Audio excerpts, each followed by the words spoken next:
And what did Johnson say? He said, lawyers are able to evaluate evidence and arguments. Science is an argument in many respects. Here's the evidence, and here's how I'm arguing to a scientific conclusion. ID, the Future, a podcast about evolution and intelligent design. Welcome to ID the Future. I'm Casey Luskin, and today we have on the show with us Barry Arrington. Barry is an attorney and former member of the Colorado State House of Representatives. He earned his law degree from the University of Texas School of Law and has worked in civil litigation, nonprofit law, and constitutional law, particularly in the area of First and Second Amendment law. In fact, Barry, you've had a couple of cases that have reached the U.S. Supreme Court. Is that right? Yes, that's correct. I had a case in 2020 that was on the emergency docket where I sued the state of Colorado for their COVID restrictions, keeping the churches open. And it was a long, drawn out process, dragged over several months, lots of drama. But we succeeded in blasting open the doors of the churches in Colorado in 2020. And we have a case coming up. Oral argument was actually just set yesterday. It's called Childs versus Salazar. And the oral argument in that is going to be the second day of the new term, October 7th. So we're really looking forward to that. That's a First Amendment free speech case. Okay, well, very interesting. And welcome to ID the Future. Thank you. Thanks for having me. It's probably long overdue. Have you ever been on ID the Future with us before, Barry? I don't think I have. Yeah. Okay, well, it's great to have you. You've been a traveler with the ID movement for quite a few years, and you've done a lot of writing on ID in the past. And Barry, you recently published a book titled Unforgetting God with Inkwell Press. And I think this book has kind of multiple purposes. Yes, part of the book is about Christian apologetics and does make an explicit case for Christianity. But another major focus of the book is to deal with the more limited topic of simply making an argument for intelligent design. So we're not going to get into the Christian apologetics material today, but we are going to focus on your sections dealing with intelligent design. I hope that's okay with you. Well, actually, it's more than okay because the apologetics is very important part of the book. But as I say in the introduction to the book, it really is very much designed to talk to the open-minded, skeptical materialist. If you have any sort of open mind at all about materialism, here's some things you ought to talk about. Yeah, and within your ID section, you kind of have two other subparts, I would say. One part, I would say, looks at the scientific and philosophical arguments for design, and then another part looks at the larger implications of an intelligent design-based worldview for culture, morality, and even in the law. And I'll be honest, if I was writing the book, I might have started with the scientific evidence and philosophical arguments for intelligent design, and then built on how that gives you sort of a foundation for talking about the implications of ID for culture, morality, law, etc. But that being said, I want to say that the first few chapters of your book, which went through some of the horrors that have been committed in the name of Darwinian materialism, we'll get into some of that. It really made for a riveting opening to your book. And so, although the logical purist in me maybe wishes you had framed things a little bit differently, the book reader in me really found the way you framed the book very compelling. But for the podcast right now, I'm going to let my inner logical purist win, and we're going to start with the scientific and philosophical case for design, and then we'll get into the larger implications. So first off, Barry, what first got you interested in the topic of intelligent design? So I've been involved in the intelligent design movement, I guess you would say, since about 2006. When Bill Dembski asked me to take over his website, Uncommon Dissent, and which was one of the larger blogs focused on intelligent design for about 15 years. But before that, even before that, in the early 90s, I really got involved in intelligent design and reading the literature. And like so many people, my introduction was Philip Johnson, Darwin on Trial. And I read that book, and it's like light bulbs went off, and I said, yeah, that's it. That's kind of, Johnson has articulated things that have been inchoate in my mind for a long time. And it was just so fabulous to see them written down like that in such lucid prose. That's great, Barry. In fact, back in the old days on Uncommon Dissent, you were Barry A, I believe. Is that right? Yes. Okay, is that I didn't just out you, did I? Was that already publicly known, or? Oh, well, actually, in the very early days, I was Barry A. And then after that, I just started, I changed my name to Barry Arrington. I always posted under my name. Okay, okay. Well, I remember having lots of fun conversations and seeing you on Uncommon Descent. And yeah, Philip Johnson, certainly very influential on me. I read some of his materials when I was in college and had a big impact on my thinking on this issue. So let's get into sort of you make a scientific case for intelligent design. And some people might be saying, oh, well, look, Barry Arrington's not a scientist, he's an attorney. You know, what good can an attorney do in the debate over intelligent design? Well, look, I'm an attorney, and I want to say, Barry, I think that you are very good at explaining complex topics. And one of the things that an attorney has to be able to do is to, take a very complex issue, boil it down for a judge or a jury or a court, and help them to understand. So I actually find your scientific explanations in the book to be very lucid and helpful. So I'm very happy to have an attorney on ID the Future to talk about the scientific evidence for intelligent design. But you say in your book that scientific evidence cannot prove that God exists with deductive certainty. I would agree with that statement. But then that opens, the case or the question, in what sense does science make a case for intelligent design? Okay, so that's one of the reasons that I think lawyer has something to say about this. And I would actually harken back to Philip Johnson, who answered this very question. What is a lawyer doing writing what many believe to be kind of the seminal book of the intelligent design movement, although we had other books like for Darwin, Theory and Crisis, et cetera, before that. But it really kind of exploded with Johnson. And then you had Dembski and Behe and Meyer kind of following on in those days in the 90s, where we were all very excited with this new movement. And what did Johnson say? He said, lawyers are able to evaluate evidence and arguments. Science is an argument in many respects. Here's the evidence, and here's how I'm arguing to a scientific conclusion. And this is the thing that was so powerful about Johnson's book, because he said something that resonates with me 30 years later. He said, when you actually look at the evidence for Darwinism, it's not that strong. So then why did it take over the world? Because if you start with materialism, that's all you have left. That Darwinism, in many respects, is simply a logical deduction from metaphysical premises that's inevitable in some senses. And it took a lawyer to lay that out and make it plain. And the same thing is true today. So I take it from a lawyer's perspective. I've having debated this issue for many, many years on that's one of the things about Uncommon Descent. We did a lot of debates, and I've debated many, many scores, if not hundreds of materialists, and the issues always come up. You hear people say things like, there's no evidence for God. Well, as a lawyer, I know a thing or two about evidence, and they don't know what that word means, because there's plenty of evidence for a designer, at least, and I would also argue for God, and I would also argue as I go on for a particular view of God. And then you also hear, well, there's no proof that God exists. Well, again, as a lawyer, I know a thing or two about proving things to a fact finder, whether it's a judge or a jury.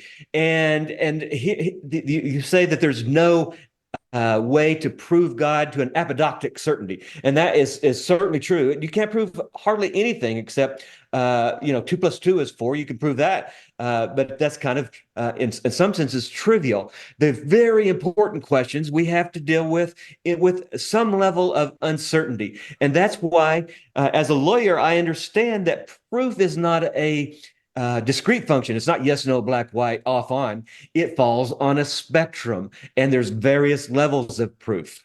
What a great answer, Barry. And I couldn't agree with you more. I mean, if you are objecting to intelligent design, or belief in God generally, because you can't prove it with deductive certainty, then the response is, well, nothing in science is proved with deductive certainty. So you basically have to reject all of science, and you're holding intelligent design to a higher standard than you hold every other scientific theory. So, and I'm sure we're going to get into this. We're going to talk about the nature of evidence. I remember taking evidence in law school myself. It was the first class where I got a really, really high A in law school. Up before that time, I was still kind of figuring things out. But I really enjoyed that class a lot. And I think, understanding the nature of evidence, what is probative, what counts as reliable or strong evidence is really helpful in these debates. So I know you have a lot to say about that, I'm sure. Well, you and I are very similar in that respect. I took evidence in law school 40 years ago now, and I actually won the award for highest grade in class in that. And it just kind of evidence is one of those things, especially legal evidence. You just get it; it makes sense. Some people never get it; it just never makes sense. And it just clicked with me. It was fabulous class. I enjoy it to this day, dealing with evidence, and I do deal with evidence questions all the time. That's great. We're going to come back to that for sure. But let's talk right now. You talk about the Big Bang. How do you see the Big Bang making a case for intelligent design and being evidence for intelligent design or even theism, as you explain in your book? Okay, and so here I'm standing on Steve Meyer's shoulders. I mean, he just laid it out so wonderfully in the return of the God hypothesis. And so if a designer of the universe exists, or a creator, if you will, exists, you would expect a beginning. And there is good scientific evidence to believe that there was a beginning.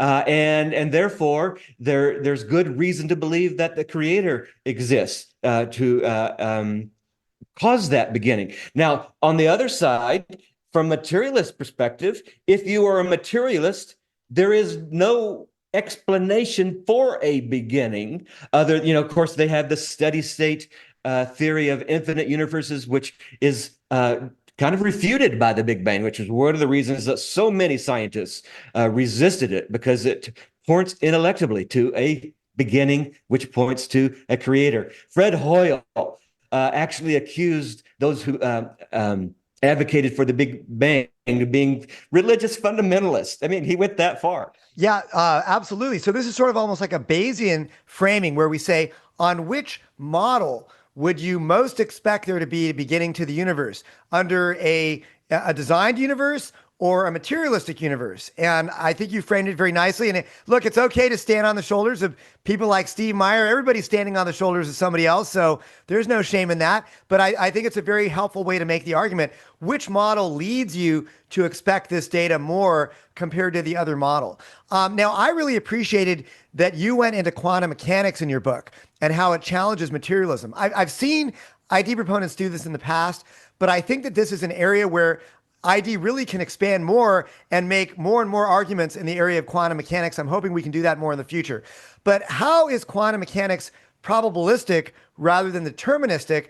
And why is that an argument, in your view, against materialism and for intelligent design? Okay, and here I would recommend Spencer Klavin's book, Light of the World, Light of the Mind. Very, very excellent book. And the argument is basically this. Prior to the quantum mechanic revolution in the 1920s, we had classical mechanics, classical physics, Newtonian physics is often called, and we have Laplace and his famous dictum. There's some question about whether he said it or not, but he's quoted for it very often. When Napoleon asks, well, what about God? And he says, well, I have no need for that hypothesis, which is, of course, the genesis of Meyer's return of the God hypothesis. He's kind of refuting Laplace here. And so what did he mean by that? So prior to that time, and this is what Laplace said, that if you have classical mechanics, Newtonian physics, it was kind of a billiard ball sort of mechanics, where imagine billiard balls on a surface of a pool table, and you hit one, and theory, you can predict absolutely where it's going to go. Its momentum, its velocity, its direction. And he said, if I knew everything about the state at a beginning time, I could, in theory, predict everything that's going to go forward. It's very, very, and here's the key word, deterministic. It from a given state, a future state is absolutely determined. Well, Laplace died, as I point out in the book, in 1827. In 1927, you have the Solvay Conference, probably the most famous conference in the history of the world. A majority of the people at that conference won or in the future would win the Nobel Prize, and they were there to talk about the new quantum mechanics. And the one thing that they were trying to wrap their heads around this, and this particularly vexed Einstein, who famously said God does not throw dice, right? Is that they realized that they at the level of the ultra small, the quantum level, they were going to have to throw out determinism. Heisenberg's uncertainty principle says you can know the position of a particle, or you can know its velocity. You cannot, in principle, know both. And then you had the famous double split experiments, where it turns out that where that particle is going to go is not utterly determined. It is a probabilistic equation called the wave function, and you don't know until the wave function collapses. And so it turns out that in 1927, we could say they wrote the obituary to Laplace's determinism. Very interesting. Yeah, I think this is a fascinating story. And if determinism is false, wow, then what's going on in their inner workings behind the universe? That raises all kinds of questions and certainly opens the door for intelligent design. And I didn't actually answer the question, which is, what does that have to do with intelligent design? And is this that collapsing of the wave function, at least in terms of the most popular interpretation of quantum mechanics, the Copenhagen interpretation, is a function of mind. It does not. We don't know what the actual state of the system is until you have an intelligent observer. It is beyond comprehension. I think Feynman said that if you understand quantum mechanics, well, come and tell me, because nobody else does. Yeah, it's pretty extraordinary that it almost seems like for anything to exist, there has to be a mind behind it all, according to quantum mechanics, under this interpretation, as you said. And does that imply a supreme mind behind everything, where the whole universe would collapse, and cease to exist? I don't know, but it's pretty fascinating. And it definitely shows that not only is there a role for mind and consciousness in the inner workings of how the universe operates, which itself, very much points to an intelligent cause, but it shows that mind is even primary. And that's pretty amazing. And so just like the Big Bang, materialists try to get around it. And the materialists get around for quantum mechanics is, of course, the many worlds theory. And the many worlds theory is, well, you don't have to choose. It's not one way or the other. It's both things happen. And a new universe splits off at every quantum event. So that's why there's infinite universes, and very, very intelligent people. Derek Muller at Veritasium, I'm sure our viewers know that, did a video on the many worlds theory, which he subscribes to recently. Now, that is a minority view. There's actually not a majority view. Now, the Copenhagen view, according to a recent survey, is by far the most popular view, but it's not over 50%. It's about 35%. Many worlds is about 15% of physicists who responded in this survey. But it is an interesting phenomenon that materialists will go to literally infinite extremes to avoid the conclusions of something that's going to invoke mind as being part of this process, and especially an ultimate mind, to the point of positing infinite universes, which is quite crazy. Why is it crazy? Because if there are infinite universes, everything happens. And the opposite of everything also happens, which means all of rationality goes by the boards. And it's the same thing that happens in the case of the fine tuning argument, which we'll get to in just a second, where they will postulate a multiverse and, huge, immense number of unobservable, unseen other universes that have to exist in order to make it less improbable that our universe would exist and get all of the right parameters you need for life without a mind. Okay. And so again, they're postulating these just incredible things to avoid the conclusion of a mind being primary behind the universe. And then we see this with regards to, where did just the universe come from to begin with? Self-creating universes. This idea that universes just can pop into existence out of nothing. Again, we have no experience with that. So time and time again, you have to see that materialists have to believe some pretty incredible things.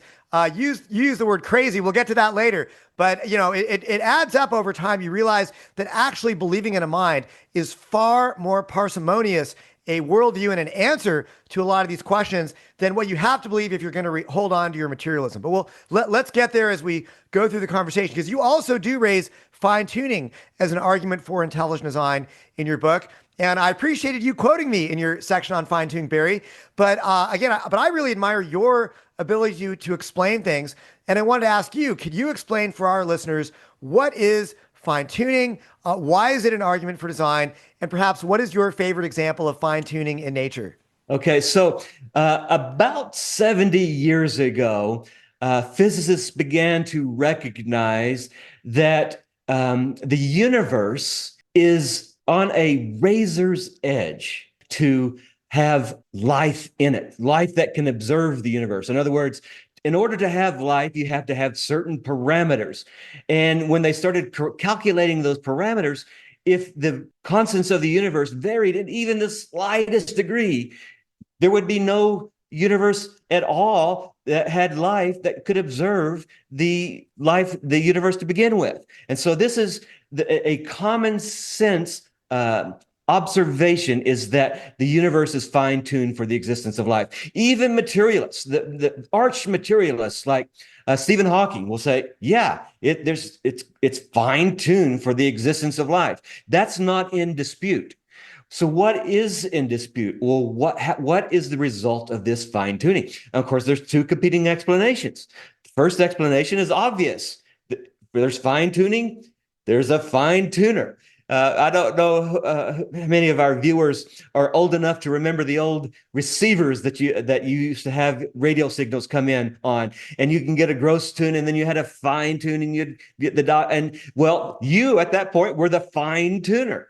I remember those, Barry, when my wife and I first got married, we didn't have cable. This was only, we'd been married for 17 years. So it wasn't all that long ago. We just had a little TV in our living room with antennas, and you would stand there. I remember trying to watch the 2008 Olympics, and I was like standing there, like holding on to the antenna, trying to get it just right so we could watch the Olympics that summer. But anyway, go ahead. Yeah. You were fine tuning. And so the obvious, explanation for the fine-tuning, at least one obvious explanation for the fine-tuning of the universe, is there is a fine-tuner, a creator, a God, if you will.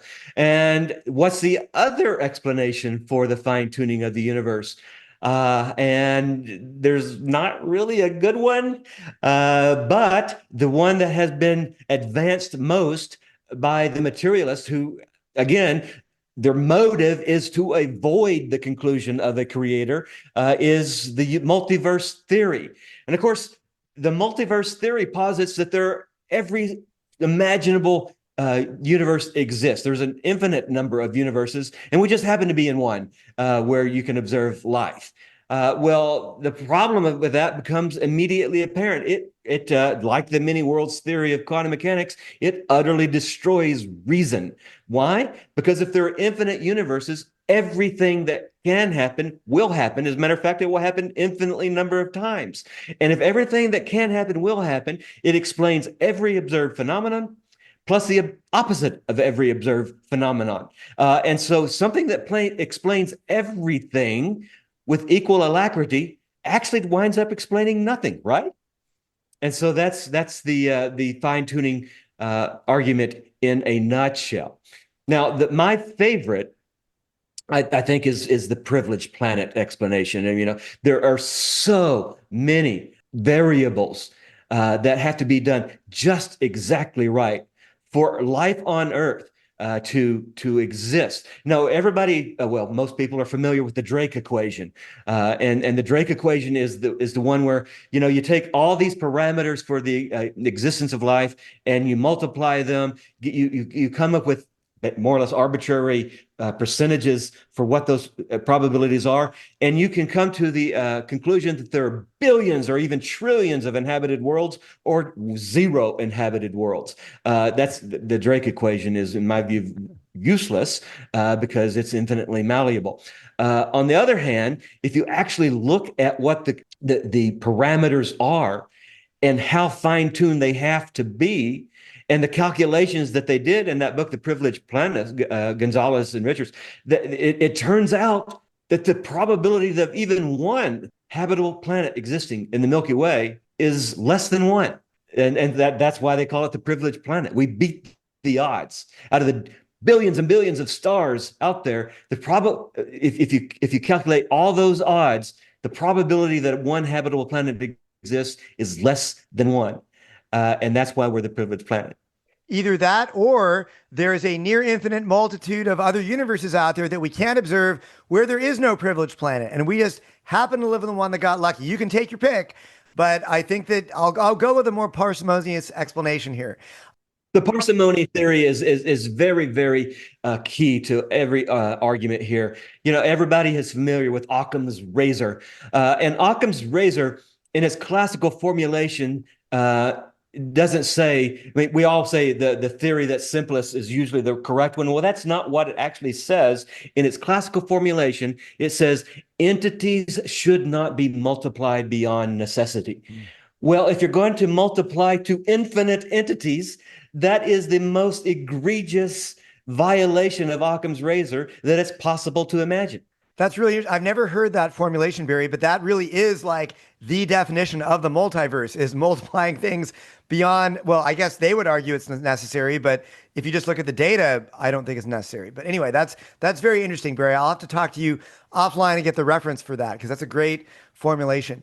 We're running a little bit long on this one, so I want to finish this podcast up pretty quick here. But you also talk about extremely unlikely things happening in our everyday experience. And you give the example of poker, getting a royal flush in spades, or what you call an RFS. And I love this example, Barry, because I often use it in my own presentations. I think people can relate to poker. One time I won a $1,000 poker tournament. I got extremely lucky. I'm not like a poker shark or anything like that. Like I enjoy playing it, but I'm not like an amazing poker player. But I think that people can relate to poker. So poker raises the question of whether unlikelihood alone is enough to implicate design, because you go through in your book calculating the likelihood of getting any given hand when you're playing poker, and it's pretty low, okay? But is it so low, or is it the nature of that event such that you would detect design just from getting some unlikely hand of cards?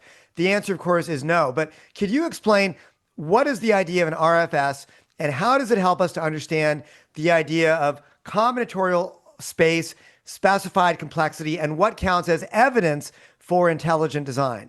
And here I'm still standing on Bill Dembski's shoulders. I mean, everything in that chapter with respect to that issue was from his book, The Design Inference. And now Winston Ewart is also his co-author there. And so the issue, let's lay out the example that I give in the book.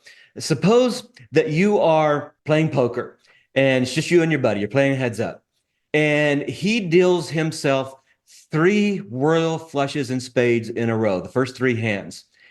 And you go, well, that seems kind of fishy. And he could say to you, well, I admit that it's an extremely improbable event that I got these 3 royal flushes in a row. But guess what? The probability of that 3-hand sequence is exactly the same as every other 3-hand sequence. This is counterintuitive. And so what's the probability of any particular hand? It's about 1 in 2 million. And so the probability of a 3-hand sequence is 1 in 2 million times 1 in 2 million times 1 in 2 million. Well, any 3-hand sequence is the same probability. Well, if it's the same probability as any what we would call random hand, well, why are you griping that he got that series It's the exact same probability that of a three-hand sequence that you wouldn't even raise your eyebrows out. And here is the idea of specification. Specification, royal flush and spades, makes that particular hand a something that can be described very, very compactly. It within the rules of poker, it is a specification, and it turns out that if you and Dembski and Newark lay this out in the design inference, that if you combine both complexity and specification, you actually can rule out just pure random chance.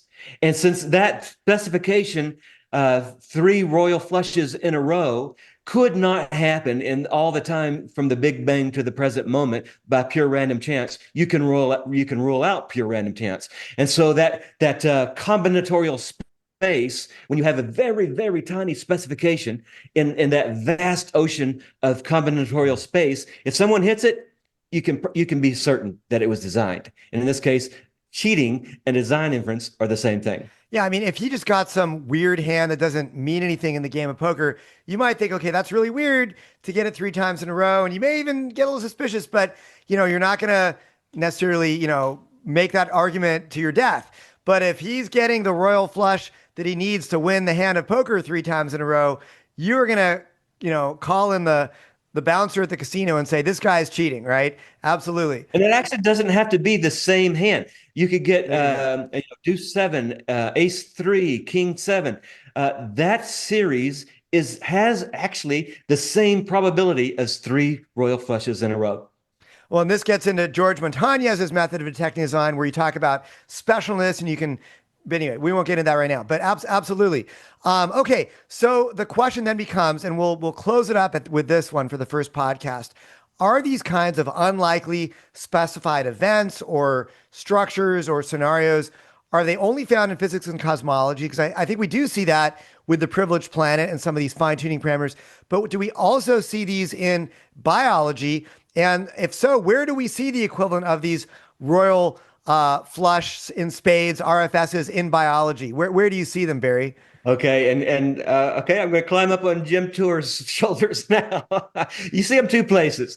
First, you see them at the origin of life, and Professor Tour has made such a fabulous demonstration of how it is. Nobody has a clue how non-living matter turned into living matter. And if you think about it in terms of combinatorial space, the specification living matter is a very, very, very, very tiny specification in a vast combinational ocean of matter, which almost all of which is not living. And so what do I mean by that? That the complexity of the living matter, even the simplest living matter, as Professor Tour points out, is so mind-bogglingly vast that the probability that it just came together randomly without any sort of guidance is practically nil. It is a specification in a vast combinatorial space, and that's why you can have a design inference with the origin of life. And Professor Tour's genius is demonstrating for the masses the utter failure of the origin of life project for the last 70 years. They've been trying to explain this. They're not any closer today than they were 70 years ago. The other place, and Michael Behe points this out in very good, very well in Darwin's Black Box, for instance. You have irreducibly complex structures in all these biological systems, and the probability that these structures can come together without guidance is, again, that specification is extremely low in a combinatorial space. And then you have, as Meyer points out, the language of intelligent design in every living cell, which is DNA.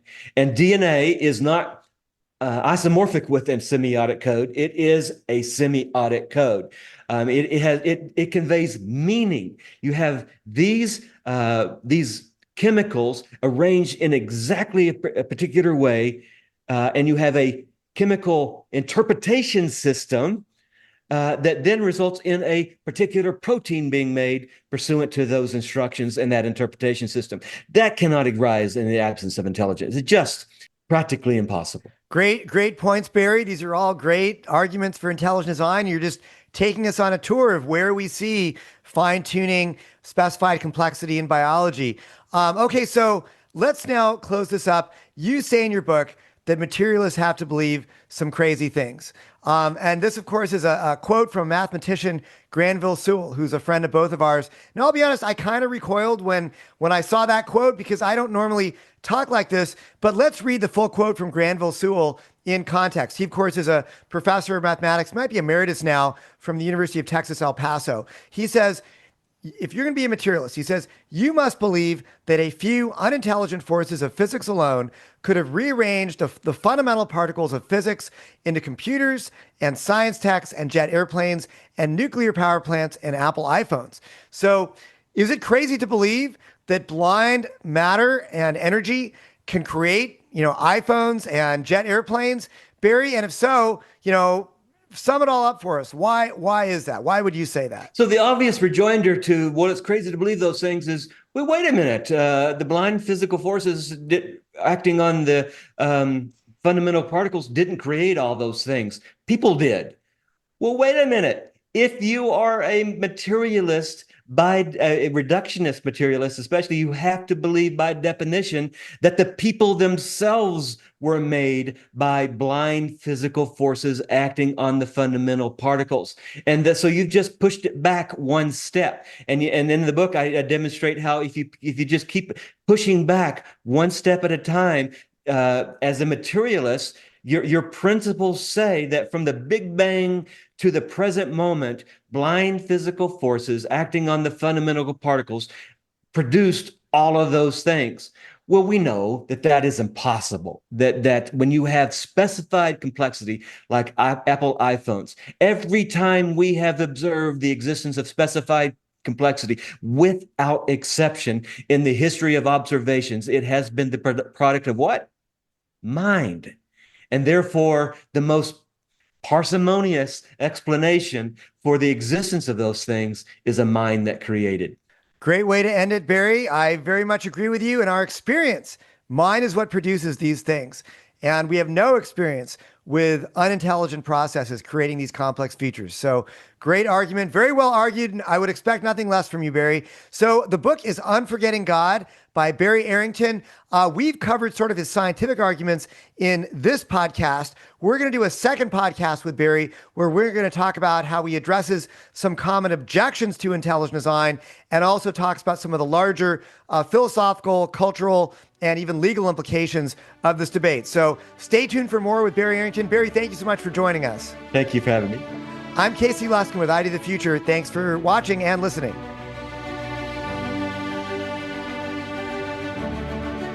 Visit us at idthefuture.com and intelligentdesign.org. This program is copyright Discovery Institute and recorded by its Center for Science and Culture.